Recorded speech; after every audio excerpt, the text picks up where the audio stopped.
Words makes you think, but music makes you feel. This is the Undiscovered Stories.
Hello, this is the Blues Traveler, and for this episode we have, I think he's one of a kind guitarist, very talented.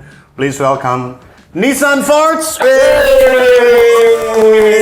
Apa kabar Nissan? Alhamdulillah baik. It's been a long time since we rock and roll. Asik. Udah lama banget kita nggak ketemu ya? Oh, lama-lama. Lama banget. Kayaknya terakhir gua ketemu Nissan tuh kayaknya acara blues bareng Blues Libre kayaknya gue lihat lu tuh. Ah, oke. Kayaknya itu. Terus hampir semua alumnus Blues Libre Ruang Putih gue pernah ajak ke sini. Nah, satu lagi puzzle yang belum, makanya hari ini gue harus invite Nissan Fortz. Oke. So for Hobotalks audience, buat gue pertama perkenalan gue sama Nissan Fortz tuh buat gue dari karya eranya Sarah Enso kan. Sarah Enso. Okay. And then kalau gue lihat nih orang, kayaknya gue pernah lihat di mana ya. Ternyata gitaris Blues Libre. And then after that, gue mulai nanya-nanya Kang Pocang kan, bahas dan lain-lain. Terus ternyata nih orang tuh emang ngambil semua lahan. Producing juga, lu songwriting juga. He have a really good voice juga, nggak cuman gitaris. Cuman kalau lu tanya Nissan Fortz, core-nya ya di gitar. Apa kabar sekarang Nissan? Alhamdulillah baik. Project musik lagi kerjain apa nih?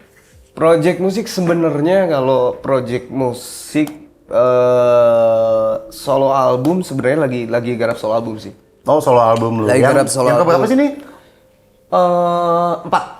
Gila, udah 4 ya? 4. Oke. Album 4. Terus project-project musik yang lainnya, karena gue liat a bit confusing. Gue sering lihat in a good way ya. Gue lihat lu producing di beberapa artis juga. Banyak project musik lu, ya backgroundnya cewek-cewek, spesifik kalau cewek-cewek kali ya. Nah, nih kayak. Terus terakhir, tepuk tangan juga buat Nissan Fortz kemarin dapat nomini di AMI Awards ya. Blues sama Aesop Balon ya. Aesop Balon. Iya, gue lihat lu banyak project musik. Cerita sedikit dong di luar lu sebagai solois. Sebenarnya itu beberapa project yang memang gimana caranya berpatokan pada satu genre. Oke. Tapi dia bisa jadi beberapa produk. Oke. Dan ternyata itu salah satu kolaborasi yang menurut saya itu berhasil lah. Oke. Dalam artian entah itu memang mengangkat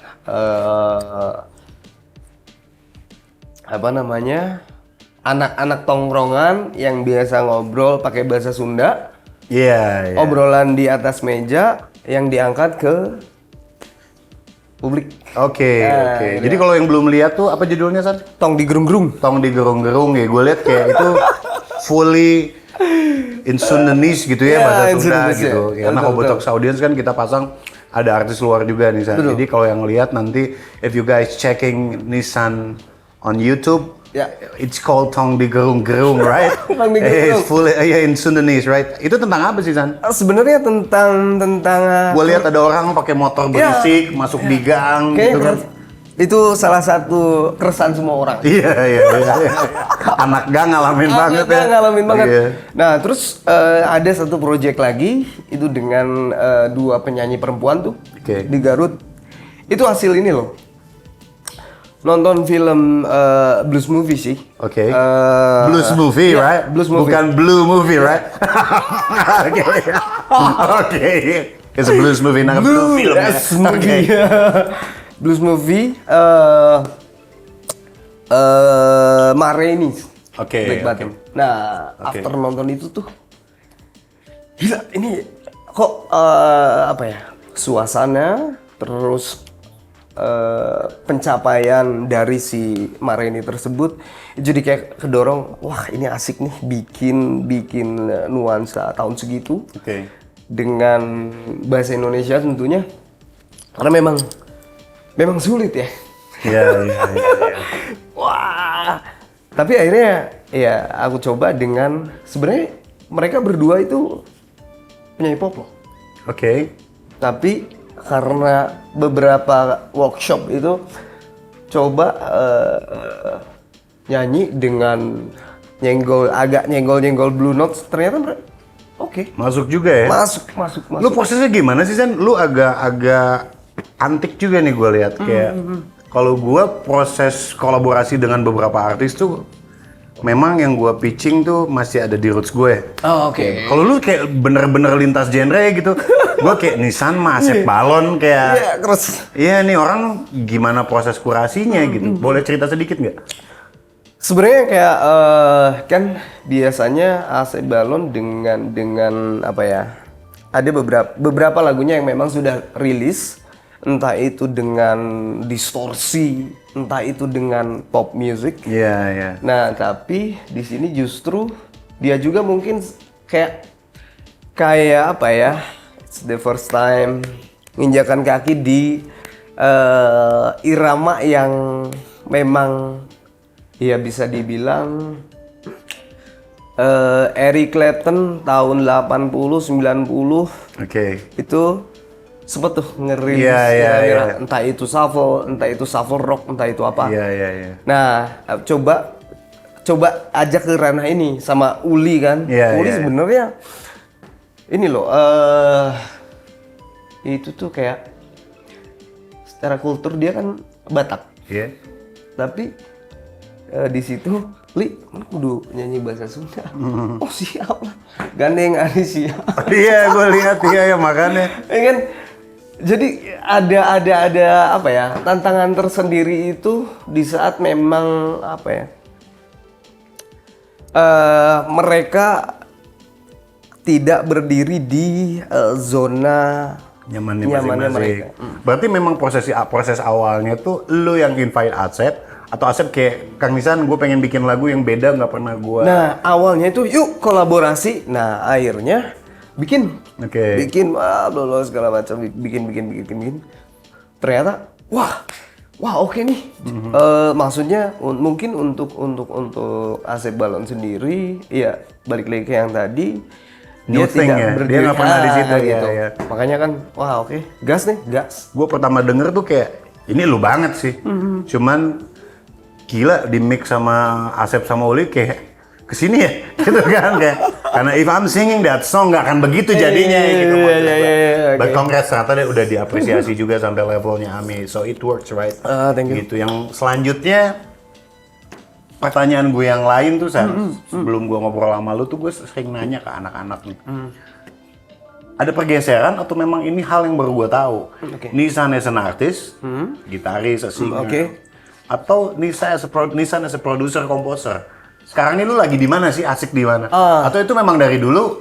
Gue emang berjalan beriringan gitu. Gue nggak tahu juga tuh. Mungkin side jobnya. Producingnya kan? Side jobnya producingnya. Karena mungkin ada beberapa yang memang sekarang lagi digarap dan mau dikeluarin dalam waktu dekat. Itu yang lebih mengedepankan gitarisnya justru. As a gitaris karena balik ke core awal lu as a gitaris ya. Karena mungkin udah terlalu lama rilisan terakhir kolaborasi. Iya bener. Itu lagu. Nah, lu yang produce, lu yang compose, songwritingnya di lu juga. Iya. Right. Ini makanya nih, wah ini instrumental nih. Iya. Ini pengen ngedepanin bener-bener gitaris. Jadi buat teman-teman gitaris nih, topik gua sama Gugun nih waktu itu. Gun Blue Shelter, Nissan lagi asik producing ya. Sekarang balik lagi Gun, dia ready lagi untuk main gitar nih. Jadi kalau ada project main gitar, kolaborasi, kita udah bisa mulai di situ ya. Karena it's been a while gitu, gue kayak, sama kita ngelihat dari karya yang keluar kan. Lu bikin kolaborasi, keluar lagi, lu nggak pernah keluar sendiri. Selalu dengan cewek-cewek cantik terakhir kali. Pemain violin segala macam, pemainnya cewek-cewek semua.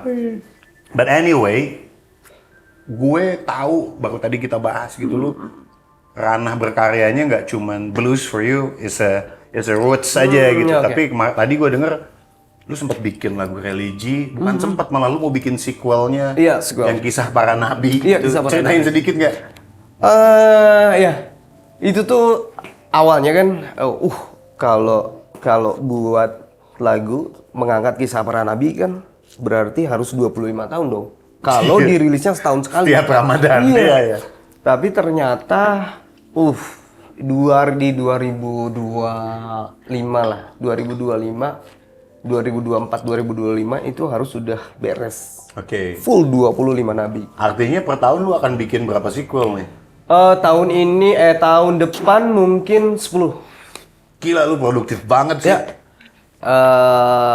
Tahun depannya lagi 10 lagi. Tahun depannya lagi 5. Single berarti nih?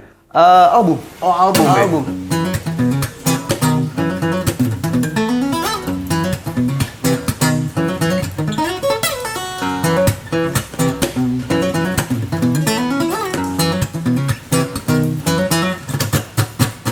Adalah keturunan ke-6 Adam,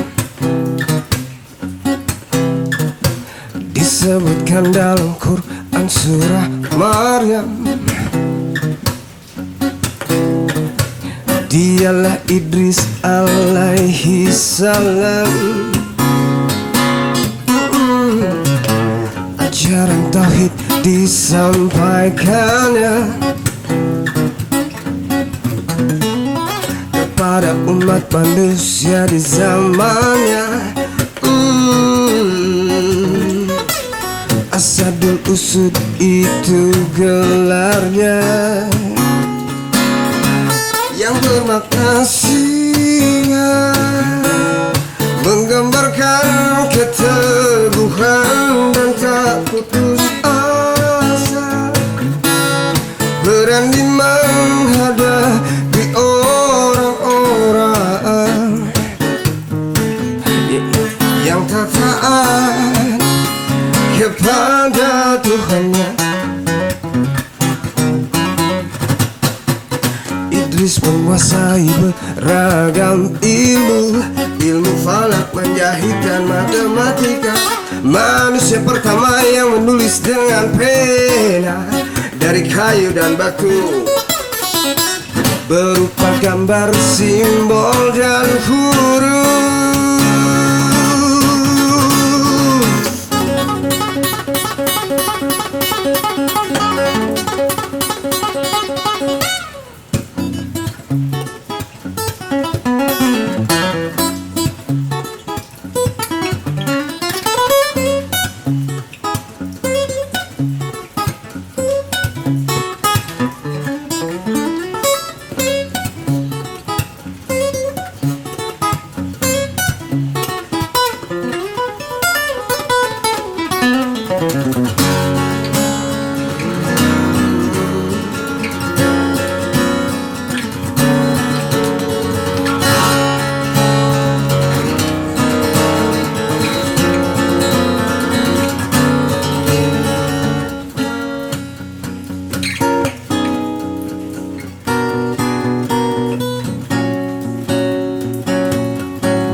Asadul usud itu gelarnya,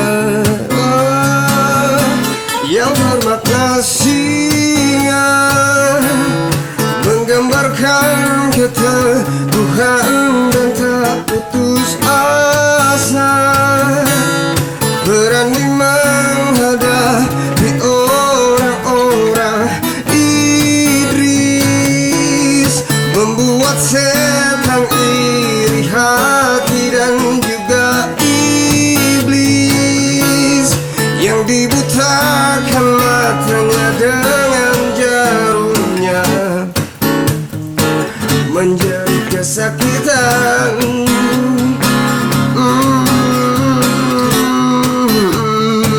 Menjadi kesakitan dan lari dari hadapnya.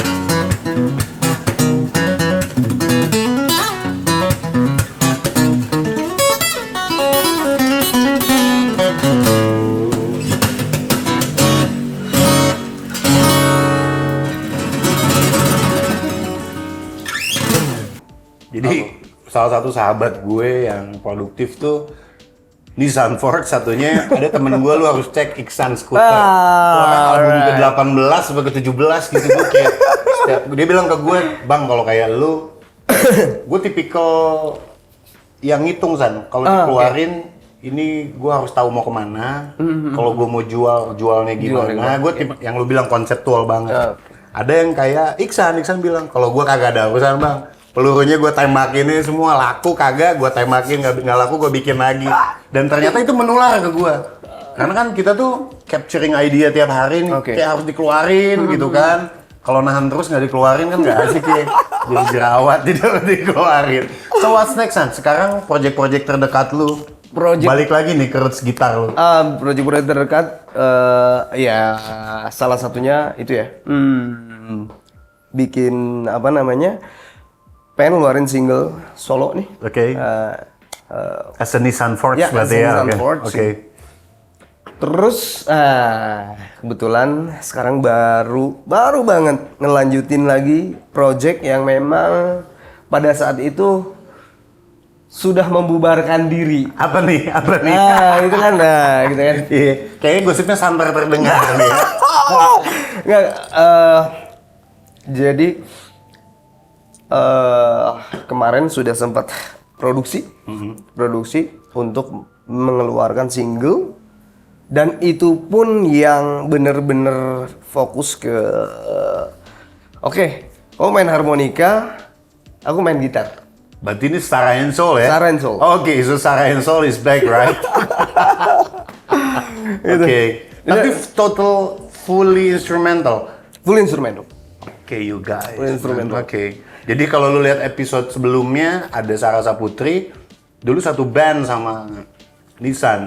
It's called Suriah and Soul. Itu dari tahun berapa? 2008? 2012. 12 dan udah lama hiatus kayak 4 tahun ya. Iya, 4 tahun. 4 tahunan hiatus and then they back, man. Thanks God they back. Terus kayak tiba-tiba ngeluarin project instrumental. Oke, gue penasaran banget. Berarti lu udah proses, udah recording? Udah record. Tinggal tunggu bulan ini insya Allah rilis. Oh nice banget. Berarti after ini tayang nggak lama kita akan lihat video single terbaru dari Nissan, Fortz, and Sarah Saputri, which is Sarah and Soul, right? Dibocorin sedikit nggak lagunya soal apa? Instrumental gitu tuh gue nggak ngerti soalnya. Instrumental. Sebenarnya ini menyatukan dua judul boleh ya, boleh share. Judulnya tuh Jai Funk. Jai Funk. Jai is Jaipong. Funk is funk music. Oke, jadi Jaipong a bit funky jadi Jai Funk. Iya. Gitu. Jadi ada beberapa karakter khususnya di percussion yaitu kendang yang coba saya capture. Oke. Ada beberapa bisa disebut apa ya irama, iringan. Nah, di capture itu menjadi sebuah ritmik gitar. Oke. Dan karakter which is lu banget sih itu. Dan karakter si funk itu ngambil lebih kepada gaya pressing. Pressing kayak groove-nya ada groove-nya. Dan itu dimainkan oleh si harmonika itu sendiri. Oke. Kenapa sih lu ketemu udah lama 4 tahun, sekalinya nongol bangke banget bikin instrumen gitu.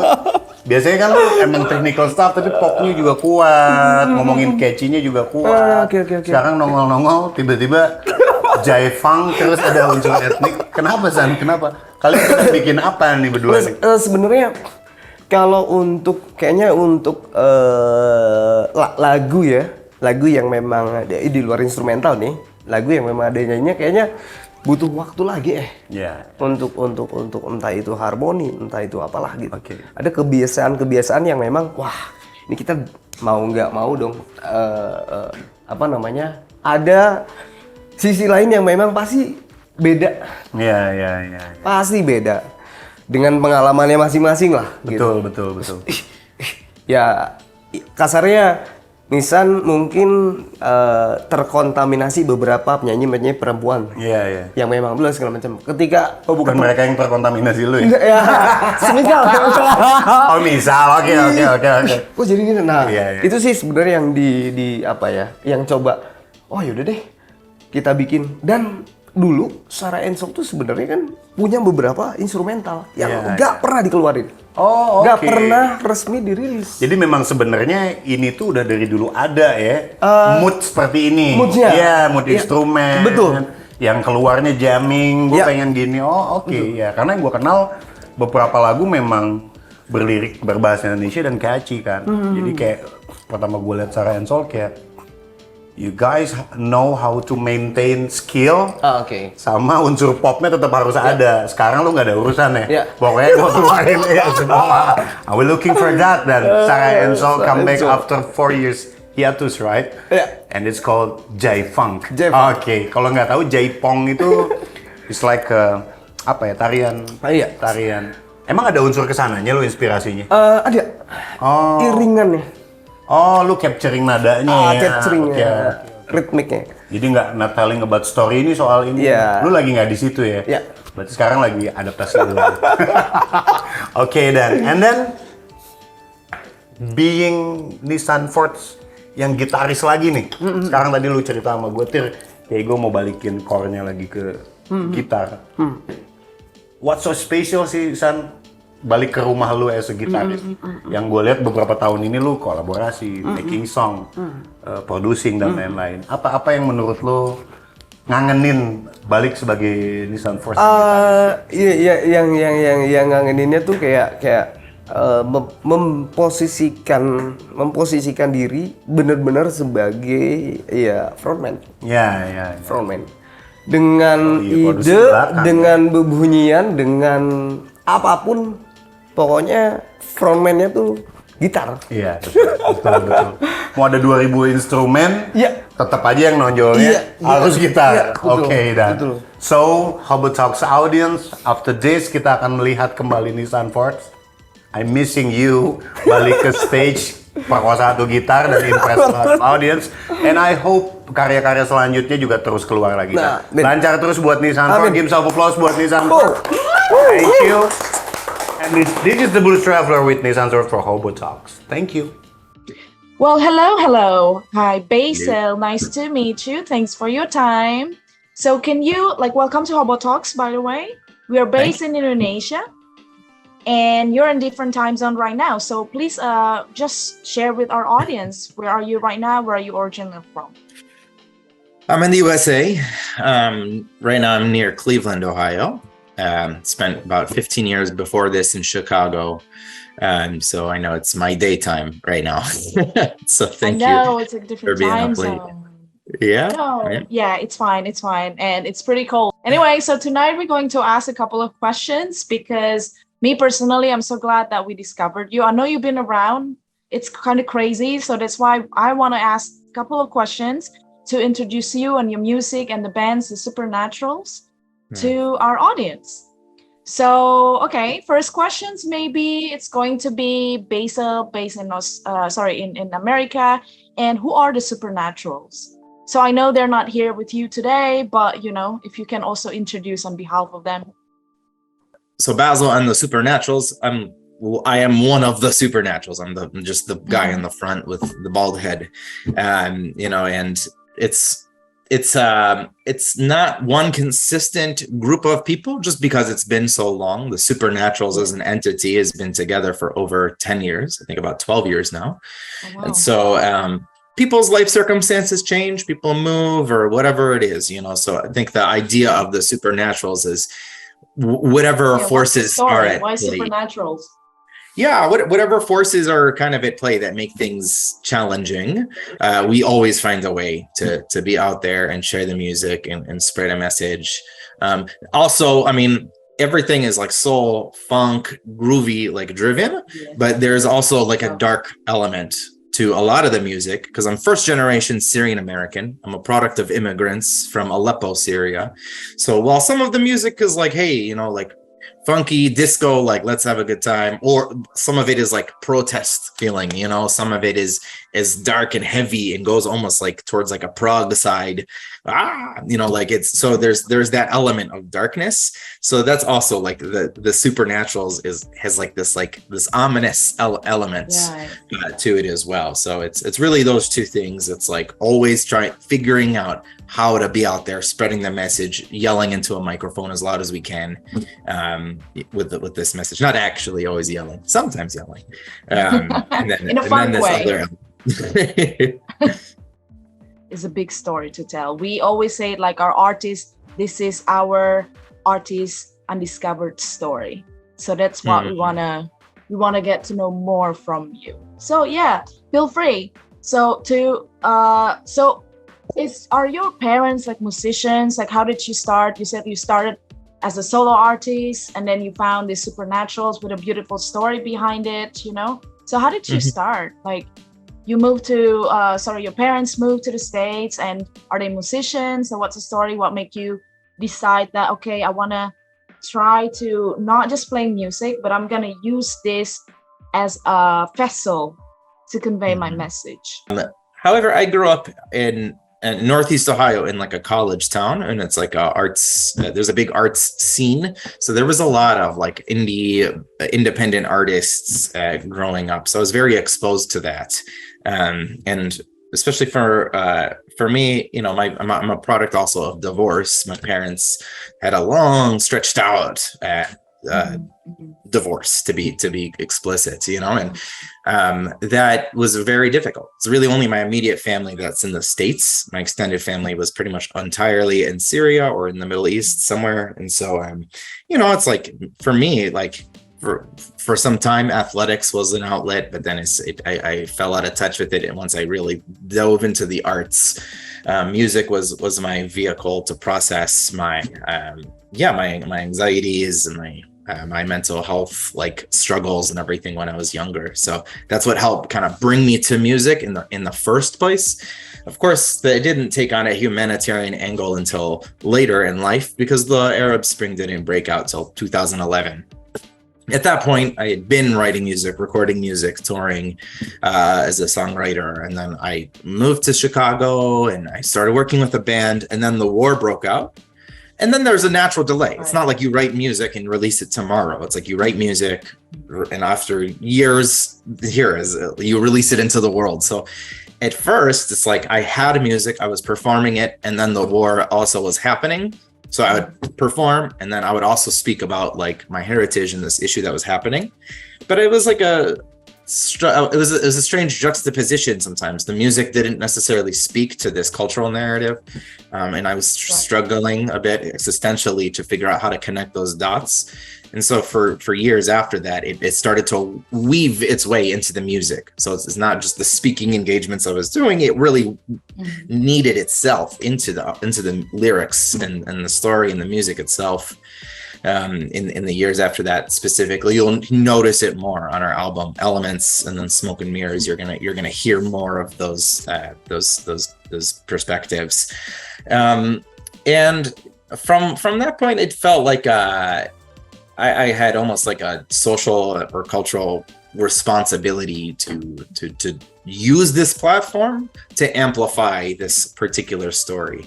I think about it all the time about, my father came to this country with $20 in his pocket. He always tells me, and it's like he really like built that into us, that sense of, self-awareness and hard work and everything. And it's like, I didn't do anything directly to like earn my place here. I existed in the States and I played music, and now I get to be on a stage and share this information. Whereas, when I would visit my family in the Middle East when I was younger, it was like so different. You couldn't talk. There was secret militia men everywhere, and I would point out to my cousin like, "What's all these pictures of the president or something everywhere?" And it's like, "You can't talk about it here. Shut up." So it's like that really put it in perspective for me. I felt if I didn't use this platform to tell this story and to share this narrative, then I wasn't doing my family justice, because we can throw money at the problem, we can buy blankets and food, and none of that solves this. What do we do to start to empower the next generation or future for themselves starts here, as telling that story and building the human empathy with those who aren't meeting anyone of Syrian descent. So we operate a really interesting niche because you don't see a lot of Middle Eastern, you don't see Syrian people typically in clubs and bars or whatever festivals. Exactly. That's what I mentioned to you. Like, you're the first person. So it's like, this is like in a good way, like a lot of respect from me. So it's important to share your story. It's so important to create those spaces too, because those are the areas where they're not meeting enough Middle Eastern people or Syrian people to hear this story, So thank you for taking the time to.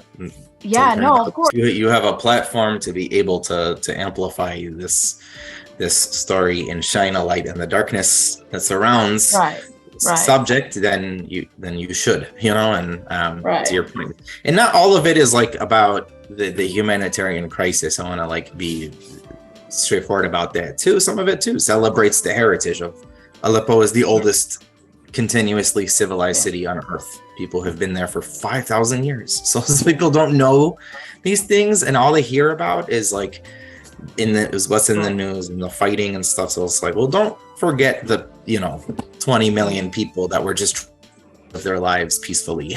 Who are trying to get back to it. Yeah, exactly. Wrote all the songs, and then how like you usually like your creative process with it? Did you write the lyrics first? Do you play instruments, or how do you do it? And then the Supernaturals like help you with that. So how did you do it? Have you been working with like, who is the producers? Do you have like different producer for every album? Just what's the story behind your musical process? So everything's been self-produced, but I do have a great relationship with our studio engineer. So we've done our last 3 records with the same engineer, which has helped give it nice continuity. And the creative process is always different. Just it's always something different. It was one thing when I was a singer-songwriter, I would write the song and bring it to the group and say, "Hey, let's do this." But then I found myself when I'd go to the creative table, I would like write from the same place every time. And I was like, I want to change that up. I would start playing different instruments. So I'd start out a song with a bass idea or something with the keyboard or something with the drums. And then once I really started working consistently with the full group, same idea. Then the guitarist has like a seed that he's working on for an idea, or the keyboardist has like a little piece. So, and it was a bit different in Chicago. We would meet on a regular basis because everybody was there. So it's like somebody would bring an idea to the table and we would just jam, and I would catch it and start writing on top of it. Ever since I moved, I'm trying to find the right strategy because now the band is in different cities. I've musicians in Chicago, some in Ohio, some in Pennsylvania. So it's, it logistically keeps it interesting, and it's been very effective for touring because we've like expanded that network. That's true. And now I finally like built out a space in our basement, so I can get back in the shed, as we say, to start writing again. But I think that approach has always kept it fresh and interesting, incorporating other people's ideas or starting it from a different instrument or ideas. Like typically the lyrics is what comes later. So usually like we'll start with like, some kind of idea, some groove, verse, chorus, like you start to get the feeling of the song. Then I take it and I think about like, what story does this music seem to tell? And that's what I start. That usually takes me the longest of like, what's the mood of the music and the colors that I'm hearing in here. Then I think about the stories that like I go through them and figure out what story does the music feel like it's telling. Then I use the lyrics to intertwine with the music to emphasize that story. And a lot of times at that point I come back and say, hey, let's do something a little different with the music. So it helps to like, we'll bring in this part, or here's this character, and we like do this interesting fill. Or so it's a journey. It really is a full journey, and it's always been pretty collaborative, and I think that's what's given each song like a pretty fresh flavor.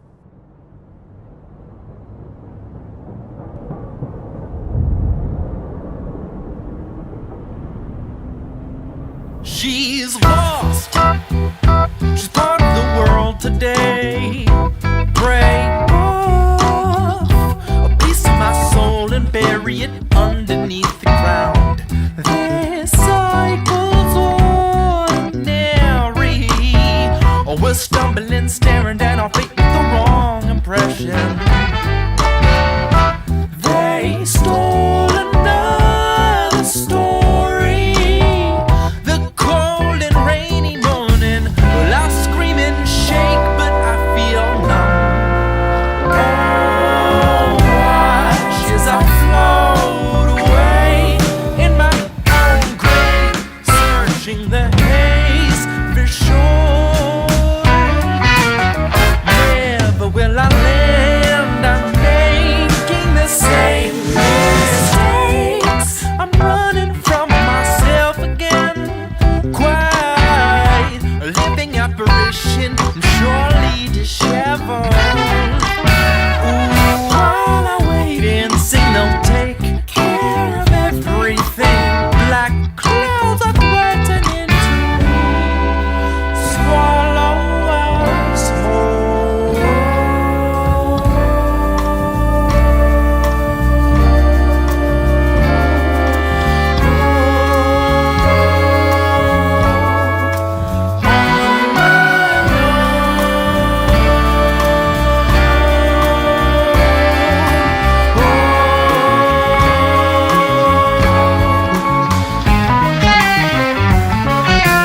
Lost to someone new, I presume. Wake up, another day I spend lamenting for. I'm picking up the pieces left behind from her memory. No more searching for an answer. Just take some time to breathe. Caught in the door and I'm shaking from top down. How do I pull myself in? Bury the hatchet before I lose my soul. I'm running from myself again.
wishing surely to shiver. Ooh, while I wait and sing, they'll take care of everything. Black clouds are threatening to swallow us.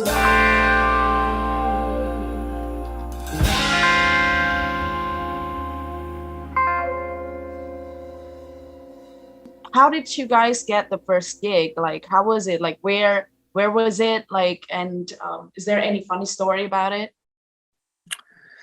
I mean, it was very gradual because of the nature of the project. It's not like, hey, Supernaturals, what are you doing? Let's go. You know, it's like I had been playing music my whole life, and as I got a little older and picked up a guitar and started singing, like it was the singer-songwriter style. So my first gigs really, like, I was in college. I didn't even own my own car yet. So it's like, if I found a band that was going to go on tour and say, hey, like, let's add these other cities, I can book a show over here, and we do some trades. And I'd show up with my guitar, and I always like had weird tunings on my guitar, and I would take off the A string, and I would have like pedals, and it was too much. It was like stressful. It's like eventually I felt like so a lot of my early shows were like that, and it was we did everything. I mean, I did like clubs or basements and outside. And so it's like the nature of gigs were always different. But I felt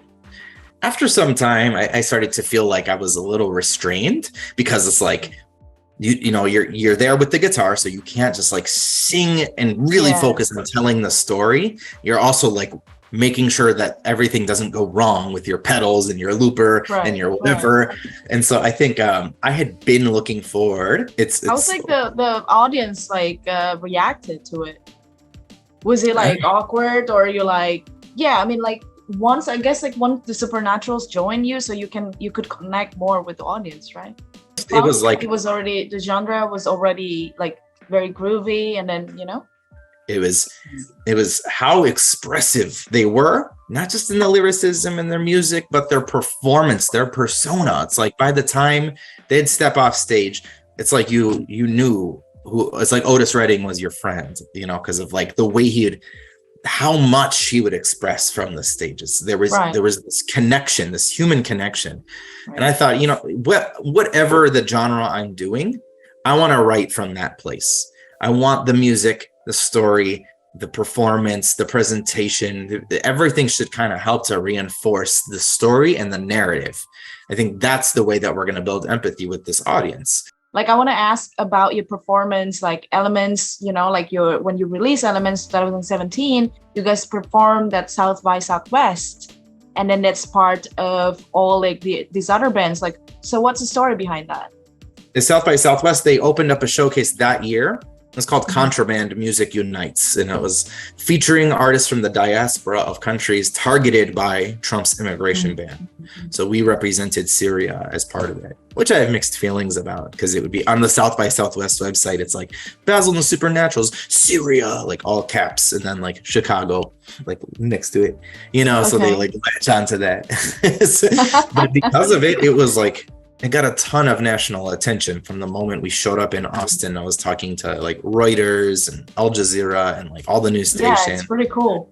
As artists who were invited as part of that showcase, how do we survive this message? And so I then also did like a self-produced tour that similarly featured artists from the Middle East, some hip hop, some Arabic music, some funk, so it's like collaborative element, and we'd start to bring that into different environments. So I think that's what was really nice. It's like we had like an introduction, what could be possible through that showcase.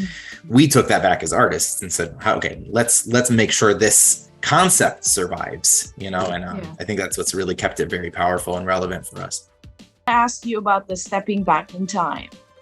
So what is the story? Because this one is, streaming. It's in the All Funked, right? In Spotify playlist All Funked.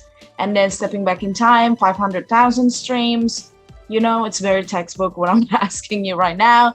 But I also want to ask, what's the story behind this song itself? And how did it get, like in the playlist of this All Funked and get streams that much? Congratulations. The song itself, I mean, is in line with what we've been chatting about. It's like, it's the most like direct protest type of song. Most of the music really isn't like politicized, as you probably noticed. It's mostly focused on the storytelling element and the human empathy figure. You know, it's not meant to be too political. Just got sunny. I think what made this also interesting is like with Smoke and Mirrors was very like, I was very strategic, and the way we'd set up our press kit, you know, figuring out. You guys released that in 2020, right? Yeah, exactly. Yep. And you know, it's like I figured we would like work with a label and a publisher, and like all the cards would be right. And it took a lot of work, and I did work with a label for our distribution, and I worked with a publicist, and none of that had anything to do with the placement for Stepping Back in Time. It's like it just happened organically, and you just have to keep putting yourself out there and stay creative and connected to your art. There you go. I wanted to ask, like, what's your advice for our audience, and then you already give it away. The advice. Yeah. Well, so you know, when we went to release Smoke and Mirrors in 2020, it's like it was April 2020, so it was like the month after in the beginning. the pandemic like went. Right. So it's like it hit all of our shows. Every show we had for our release got canceled or rescheduled. So we were lucky in a way, because we were on the first line of reschedule, you know? So it's like everything that got canceled got rebooked to the next year, and then some of that to the year after that. Like we really just, I think, did our last like rescheduled show. So I think it actually, as the faucet slowly turned back on concerts, we were like right there at the forefront, and that helped. You had a mix of that. It was like events that had been rescheduled, or like last minute opportunities, because like, oh, it looks like we can have a show. Let's do this. You know, so yeah, it worked. It worked in our benefit. Tour at 2021. It was like we had like a good like a logistically reasonable tour for the album release that like got turned upside down and trickled over like all these different dates. You know, so the Sandman tour and like the different tours is like, they were good opportunities. So okay, are you working on like other things at the moment? Like what's the plan? You know, like is there any other tours scheduled very soon? Any other EP? You know, like our singles? You know, so what's the plan? Yeah, so we do have another single. We have Alone at Night that we'll be putting out probably in the early New Year, just because of the holiday like noise that tends to come up.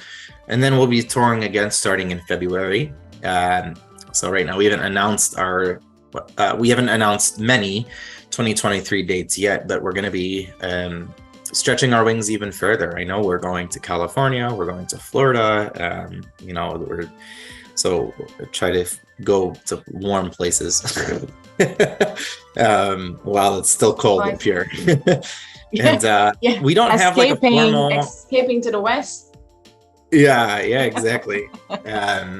Which will be interesting, just because this will be the first time we'll have to work more flights into it. You know, it's not, we can't like, when you can't just drive to one place, it like adds new challenges into it. But I'm excited because I also want to explore more just international opportunities, figure out when we're getting to Indonesia. You know, definitely. We got to do, so we have to, we'll start by flying to California, like and then we'll do the international trip. Oh yeah, of course. I always like mention, like, are we the first like Indonesian media, or like other people already interviewed you before? Oh no, this is the first. Yeah, so it was awesome. I know the timing difference was tough, but like I'm so glad we could figure it out, because I was definitely intrigued. I'm so glad to see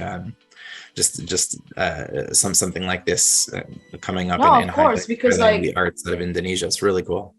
Oh yeah, that's a lot of like, also like what I like is you also like build a community, you know, not only music, but you also have this message, a community of artists, and do workshop, residency and all that, right?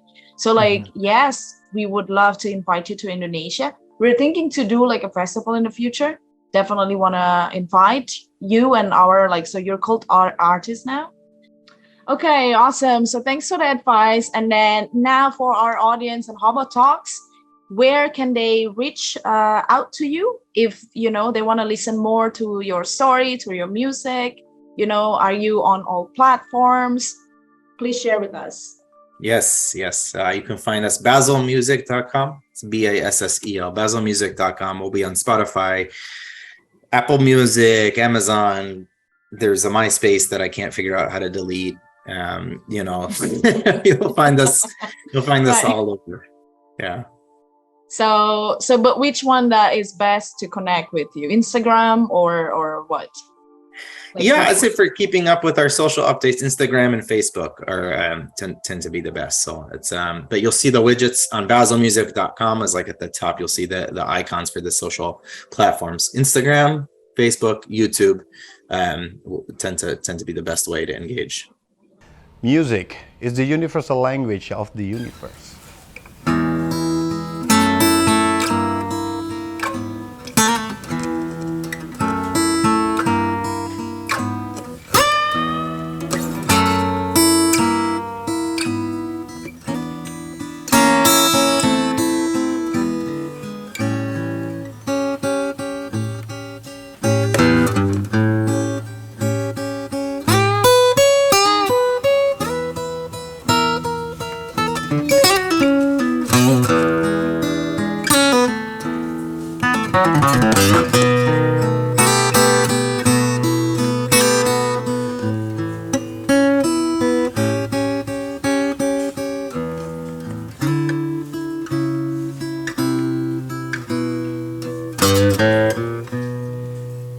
In the evening,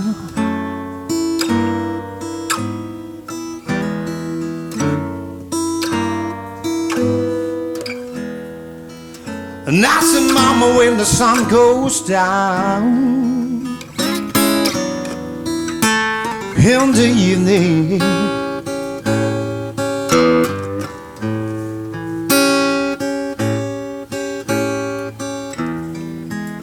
and I said, mama, when the sun goes down, it feels so lonely, baby, when your girl is not around, when the sun goes down. And I said, baby, when the light waking out, and I'm just thinking to myself,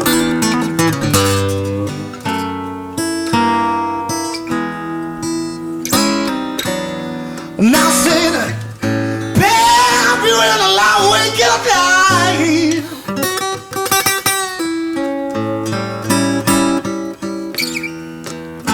and I'm just thinking to myself,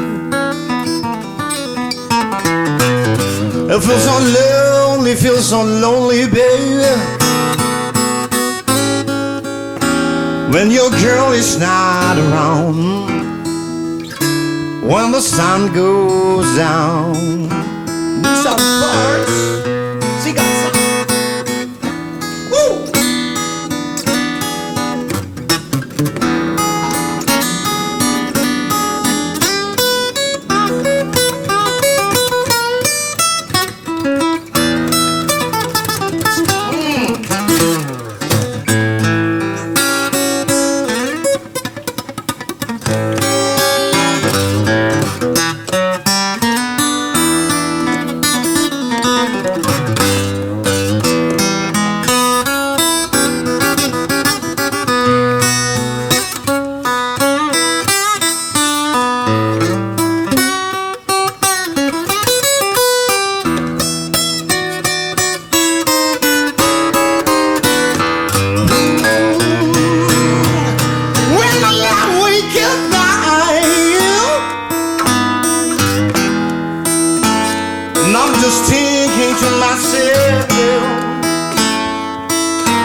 And I'm just thinking to myself,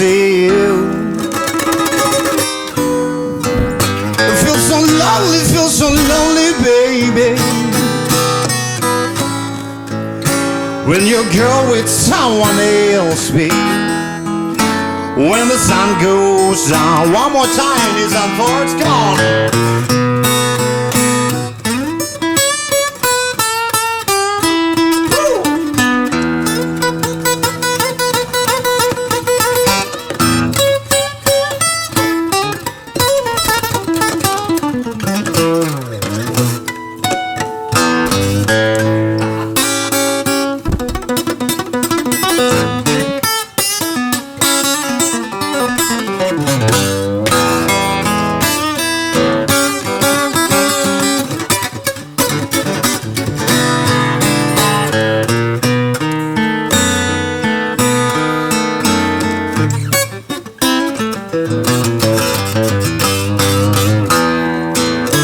When the sun goes down, when the sun goes down, when the sun goes down, and I said, when the sun goes down.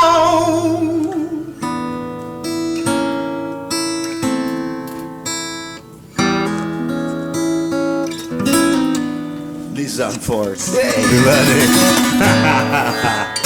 Wow.